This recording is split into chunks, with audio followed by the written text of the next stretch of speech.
為咗應付公共房屋需求，政府喺1955年計劃喺深水埗區興建李鄭屋村。政府派咗人去宜平山坡掘啊掘，掘啊掘，咦？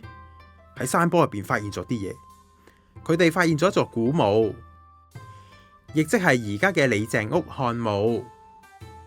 喺1955年呢一座古墓被發現之後，當局隨即封閉墓穴，進行發掘同埋清理。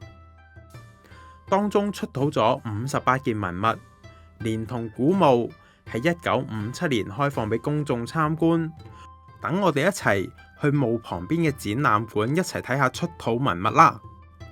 原來古時嘅中國人相信人死咗之後會去到另一個世界生活，所以佢哋就會喺墓入邊放一啲日用品同埋貴重嘅物品，等到我哋去到另一個世界嘅時候有得使用。呢一啲就叫做陪葬品。而呢度揾到嘅陪葬品可以分為陶器同埋青銅器兩大類。當中嘅陶器我哋可以見到炊煮器、飲食器、儲藏器。另外亦都有一組喺漢墓常見嘅陪葬品，大家估唔估到呢一個係咩嚟呢？